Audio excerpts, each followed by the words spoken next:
All right, everyone. Welcome, everyone, to a special Sunday edition of Seminole Sideline 365. Once again, you are back with KB and Bruce. Typically, we don't work on the week. Well, typically we do work on the weekend, but Florida State's not playing. And as the thumbnail you may have seen states, we're here with some special breaking news. As it's been announced that Florida State legends. Well, Bruce, let me give you a quick intro. Good to be with you, even though Florida State's not playing. Great to see you.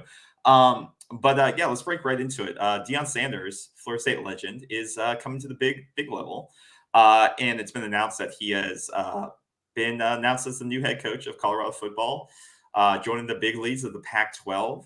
And that's coming as a surprise to some people. So we want to bring it up as it doesn't directly affect Florida State, but in sort of ways it does, because he had been rumored to be potentially going to USF and would be in the backyard of us, of Tallahassee, and potentially be in in-state recruiting fights with us. So I think this is something that wasn't maybe being talked about enough and potentially impacting Florida State and potentially recruiting, because we know the force he was in terms of how he stole our number one recruit of our last class, and potentially what he was doing. So I think this is very relevant. And I think Florida State may have dodged a bullet here, but I wanted to bring you in. We don't want this to be a long video, but we think this is big news, not just the world of college football, but in terms of what it can mean for Florida State. What are your thoughts, not just for Deion, but for Florida State football as a whole? Well, first of all, yeah, this is breaking news, and it appears that they apparently have finalized this deal. It took place earlier this afternoon, Eastern Standard Time. In fact, we expected what happened is that there was a Board of Regents meeting around the noon hour, 1 p.m. Eastern Standard Time. And then Deion was introduced. And that's going to be obviously it's out on YouTube, it's out on Twitter, things of that nature. But we wanted to get on here and let people know, our followers, that this is big news. This is a big news highlight here, because he is affiliated with Florida State University. His name had been floated around as being a potential head coach here at Florida State University, and that's not out of the question here. Now, Deion head coach Deion Sanders has been at Jackson State now, the HBCU, where he made an impact, where he's done a hell of a job recruiting ball players to come in there to highlight HBCUs. But he's been there 3 seasons. He's 26-5 over those 3 seasons. He's 22-2 over the past 2 seasons. He's 11-0 this year, and he 12-0. 12-0. He just won the game yesterday afternoon. 43-24 against Southern. Yeah, against Southern. They had beaten them earlier 35-0. So it wasn't something he feared. I have said for a long time, and you have agreed, and we have talked about, he wasn't going to stay at Jackson State very long. And so he has gotten he's probably entertained a number of offers. I'm sure that'll eventually come out. But he has accepted, and University of Colorado at Boulder has accepted him as their next head coach. And I expect he is going to be taking his son there as the quarterback, Shooter Sanders, who had a pretty good year. Yeah, he had a great year. At Jackson State. 32 TDs and 8 interceptions. Yeah, he wants to see how well he can do there. He'll compete with others, obviously, but it'll be a matter of how much does he strip out of the Jackson State program.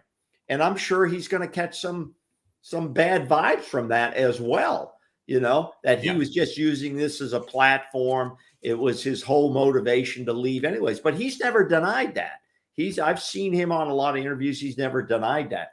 I think the question is, from that standpoint, before we get into the FSU impact, your thoughts on this? Yeah, I think, like you said, I was more afraid. I think it's a great move for him personally. I know people have gone back and forth about why would he take the Colorado job. It seems like it's no man's land. But when you think about it, not from a Florida State perspective, but just because a lot of Florida State fans have said, why would he go there? But in general, I think it's a great move for him. This team fired their coach after going 0-5 to begin the season. Then the interim coach comes in and wins 1 game out of the last 7. So they're 1-10, 1-11 on the season. Right. They're a dumpster fire. They're at the bottom rung of the Pac-12, and there's nowhere else to go but up. And essentially, from what's come out about the contract, he's going to be the highest paid coach in Colorado football. I think it was like $5-6 million with incentives that will take that to a few $1 million higher. Correct. And we don't know all the little intricacies of the contract yet, and those will be or the out. length of the contract. Correct. But what we've heard and what's been subtly leaked is that they're also going to be loosening some of the academic portions of it that made it hard for the school previously to get transfers in, because a lot of times what was heard is that it was hard for transfers to come in because of credits not being able to be transferred over from other academic institutions, and that was a big sticking point. So it seems like they've been working with Deion for a little bit of a while to make sure he was going to get everything he needed to be successful in his program. And I think that was a big deal to him, and may have not been on the table maybe at a UCF. So he's making sure that he's going to be set to succeed. USF. Yeah, exactly. So I think he knows what he's doing. I think he's found a situation where they're at the bottom. They're willing to open up their coffers for him and say, hey, what do you need? We want to be successful. And me and you discussed this, I think, last week, maybe on the show, but at Buff, all he has to do is win 6 games next year in his progress, 5 games in his progress. And he's not going to be in this major. Deion brings the spotlight, but being in Colorado in the Pac-12, it's a pretty low spotlight nationally, right? You're not playing the SEC. You're not playing in the Big Ten. You're playing at Colorado in the Pac-12 Western time. Most people aren't going to be watching those games nationally. They will because primetime's coaching, right? But for the most part, that's the lowest national spotlight you could be in. So he'll be able to kind of work in the shadows as much as Deion possibly could, just like at Jackson State. He was working at Jackson State to build something, get his resume up, recruit players, win games, and then get to where he is now. It's sort of like he's going to be at Jackson State of the Pac-12, of Power 5 football, right? Low profile, get the recruits in, build it up, win 6 games next year. Maybe the next year he wins 8 or 9, and then he'll be able to jump to the next program. Maybe it's Auburn if that new experiment doesn't work out. Maybe it's some other big program. But I think this is another stepping stone for him to prove himself out at a low profile school in the Power 5 program to get that another notch on his resume. Open their doors to him, give him whatever tools he wants to be successful, prove it out, and then he'll be able to jump to another big-time position at a major Power 5 school in the SEC, Big Ten, or ACC. So I think it's perfect. And it's what Willie Taggart did, right? Yeah, sort of. Yeah, I mean, Willie Taggart jumped Western Kentucky. Yeah, Western Kentucky. just USF to Oregon, and then to Florida State. Yeah, and now he's out of Florida Atlantic University. But Deion's a different character than Willie Taggart. I don't want nasty comments coming in saying, well, you've equated Deion. No, it's a total different ball game here. And he knows, I don't think this is his final stop. It could be, if he can build a dynasty there, why wouldn't you do this? Because as you said, he only has to win. He doesn't even have to get to a bowl game next year. Exactly, he has to win 4 or 5 games to get his program, get his people in place, and then take it to a bowl game in the next year or so. So I think it's going to take some time. He doesn't have a magic wand, okay? But he is going to be a big-time recruiter across the Southwest, not only in Colorado. He'll clean up Colorado. There's not going to be anything there to go after. He'll have to recruit against Nebraska. He'll recruit the West Coast. Okay. He played for the San Francisco 49ers. Yeah. So he'll be able to recruit that area, and then he can recruit the South and the Southwest as well. So it'll be a wealth of talent for him. He knows how to do this, and it's going to be something he's going to embrace in his own way now. Yeah. He is not going to do it the traditional coach way in terms of his swagger. He is who he is, and he has made a statement. He's made the statement. If your kid cannot take some good real-time feedback, then he may not want to be in my program. Yeah. Okay. And that's what he's going to be delivering. And I think it's going to resonate. I think and it's going to put Colorado onto more primetime games, believe it or not. No, It's, I think, they're going to be on TV more. And what does that mean to them? More money. Yeah. Okay. Yeah. More money because Deion's there on the sidelines now. It is going to bring a new level of focus on the University of Colorado, which I have familiarization with. Okay. I got my master's degree from the University of Colorado at Boulder. I've spent time at Boulder. It is a nice place. They got facilities. They invested $150 million, I believe, in their latest facility. So, and people are saying they don't have the facility. No, they do have facilities. They're willing to put the money. And just you like can bet he got promises that there'll be more money put towards this. And they have a very strong alumni there. It's kind of a silent alumni, but they have money there as well. And they're just down the street from Denver, Colorado. Which you know, and they so there's a lot going on there. Now, it does get cold in the winter, so Deion better understand he's going to be cold sitting on that sidelines, okay? But I think it's an exciting move for Deion Sanders. I think it's an exciting move for college football. I think, and the question is, how does this now impact, and there'll be more coming on this, okay? We don't have to speculate anymore, but the question is, how will this impact Florida State? Yeah. So with that, I think it's a smart move in that regard for him and for us, or it's a good move for him and for us, because I think what he saw was I can go to Colorado and kind of own that state, first of all, and then compete for that Midwest region, a little bit into the West. So I think he could see look who just won the Pac-12, Utah. Look what they built at Utah. No one would have thought Utah would be a powerhouse program and win that against Lincoln Riley and USC. Well, whoever thought Oregon would be such a powerhouse? But they have that money. They have all that. No, they got the Nike guy, whatever. But look at Utah. Utah's a great example of that's not a conventional program, but look what they can recruit and what they can build out of nothing. And now I think Prime, you see that as an example of what he could build if he stays there and gets investment, stuff like that. And I think he's like, I can clean up and I can build something like that instead of going to Florida, which is talent rich, but you have brands in there that are going to be tough to recruit against, even though you're prime time and you're from the state, you're from Florida State, and that's going to be tough to compete against Miami and Florida and Florida State. And then you also have Alabama and Clemson and Georgia recruit out of that state. Well, it was a smart move not to try to compete in that state go to USF and try to compete. And I don't know if USF is ready to commit the resources to try to win that state.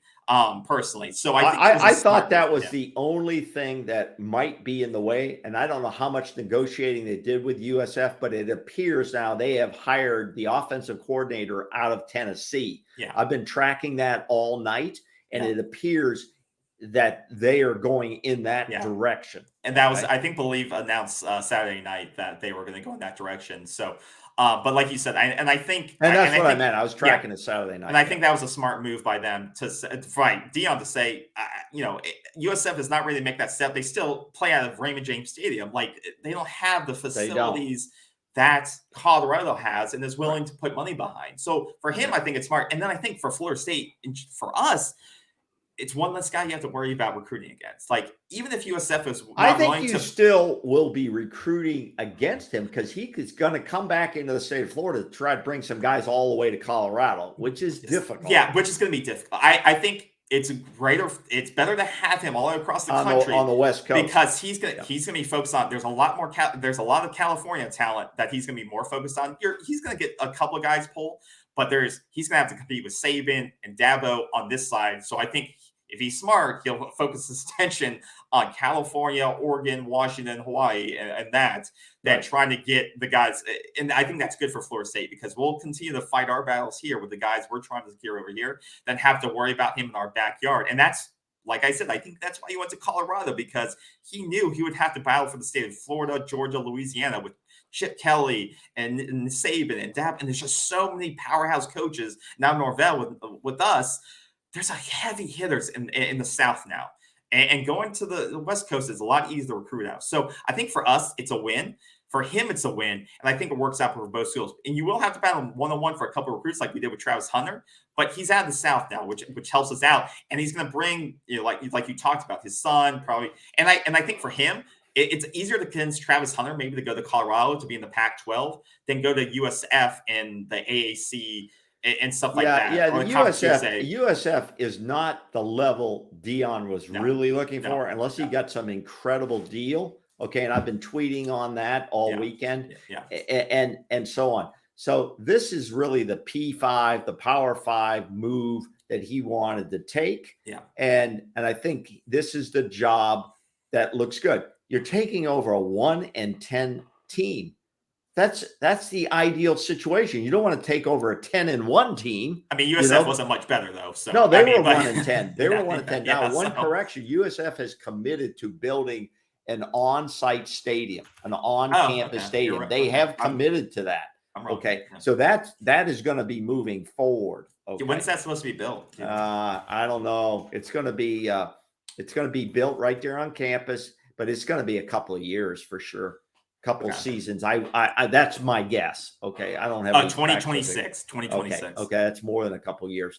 So which that may play into it because I don't think, like I said, I think he'll be at Colorado maybe 3 years before he makes the next step, unless if he wants he gets them to the playoffs in 3 years. Like that, we may say some miraculous turnaround like a Utah, but I think his plan is a short-term plan before he makes the next step. But we'll see. And I would think he is really going to hit that portal hard. Okay. And to that point, there's going to be, and we know tomorrow morning or tomorrow, the 5th, December the 5th, is the official window opens up and guys are flowing in and so on. It's going to be wild. It's going to be wild. And it's back to your point about USF and why it's good he didn't come to the state of Florida, but it was reported by SI that in last week on December 2nd that on Thursday or Friday that Deion said there's an article that directly said Deion Sanders wanted a major say in the construction of a South Florida stadium. So, like I said, Deion wants his hands all over the program and what it's doing. Just much like I think Mike. I don't think that's unusual. Though. No, I think these coaches want some of that control, more input. They do. They want more input. And I think that was a big thing with Mike Gravel too. He wanted someone that was going to be able to invest in, the NIL being set up on the side or more, the collectives and funding and the boosters being set up the right way. And, our facility finally is going to get a date in terms of the football only facilities. So, no, I think you're totally right on that. But I think USF may have balked on that. We don't know. Like I said, this is all speculation, but they may have balked on that. And Colorado may have committed to them faster. But I think to your point, better conference, maybe more available funding on a contract. We don't know what the USF contract was going to be, if they even offered him one. But I think all around it's better for him. It's going to be better for us. We don't have to, recruit with, compete with another heavy hitter recruiter in the state. And I think it's good all around. The only another bad thing maybe for us is that he's going to be able to keep a lot of these potential transfers that may have went other places if he went to USF. Because like you said, if he goes to USF, some of these kids may say, well, I want to play at a P5 school. I don't want to play on the AAC level. So maybe a Travis Hunter looks at Florida State again. Maybe a Keon Coleman looks at a Florida State again. Maybe some of these 4 or 5 stars that went to Jackson State, maybe they say, I don't want to play at South Florida. I had my time at Jackson State with Deion, but let me look at a higher level. But now that he goes to Colorado and is playing the Pac-12, and he says, guys, we're going to be able to compete here. I got the facilities. We're going to bring a bunch of you guys over. We're going to hit the portal hard. We've heard all week that he's already been reaching out to some of these grad guys in the portal already as he looks to make this move. And now that's being confirmed. I think he's going to be able to keep a lot of these kids and keep them coming over to Colorado versus if he went to a USF. So I think you're not going to be able to steal some of these kids that were at Jackson State that you may have wanted to get. Yeah, I don't know why a Travis Hunter would not want to follow Deion to Colorado if he's satisfied with the coaching staff and how he's been treated. Christ, I think it would be exciting if I'm happy with my coach and my coaches, and a number of those coaches are going with Deion. Okay, that's just how this is going to work. And there'll be players he's going to strip out of there. And that's how this works. They'll go into the portal and then they'll end up at Colorado. That's happening. Lincoln Riley did that at Oklahoma. It's just common knowledge. Yep. And why a Travis Hunter, people are talking about, well, Travis Hunter will probably come back to Florida State. Why the hell would he do that? Why would he do that? He's not going to be that welcome here with the fan base. Okay. He's not going to be all of a sudden, you're the guy that rejected us. Now you're coming back to Florida State. Yeah. I would, if I was Florida State, I wouldn't even entertain that. I think that's disruptive to the program. It's disruptive to your locker room for a guy that rejected you. Okay. So no disrespect to Travis Hunter. I hope he goes to Colorado and has a great opportunity, does well, go wherever the hell he goes. But he is not going to wind up here at Florida State. I'd be shocked. I'd be shocked. Okay. Because, I think he'll go with Deion, and that's okay. But I think we've covered the early essential items here that Deion has been accepted at Colorado. He's accepted Colorado, and this is going to be very exciting for college football. Yeah, it's going to be very exciting. And I think it's a good thing for him, and I think it's a good thing. It's not a bad thing for Florida State that he's not in the state. So, right. So overall, but that doesn't say he won't be reaching into Florida for skilled players. That happens from all Notre Dame, Michigan State. They'll have more influence now that he's at the P5 level, but they'll be less so than if he was in the state of Florida. Right. But most of your recruits are going to come by closer to home, closer to where you play football, because their parents want to come in there. Yeah. I mean, it may be harder for Florida State to get like the Blake Nicholsons from the state of California, like get those right. Well, look, that's a good example. We went all the way to California to bring him out here. It's going to be harder to cross that borderline in the middle of the state, in the middle of countries, because he'll gobble those guys up. I think it could be, but it's exciting news. Yep, it's exciting news. So that's it, guys. Leave your comments. Like the video, subscribe if you haven't already. Leave your comments. Do you agree with us? Do you think this is a good thing for Florida State? Do you think it's a bad thing for Florida State? Do you think it's both? How do you think it'll affect recruiting for Florida State? Do you think we'll not be able to go past the Midwest anymore because Prime will lock that down? He'll lock down the whole West Coast from Florida State not even getting in there anymore. But let us know in the comments what you guys think. And I think you said a good thing, KB, up front. We're covering this story because, one, it's a national college football story. It's a big one. There's a lot of them out there. This is a big one.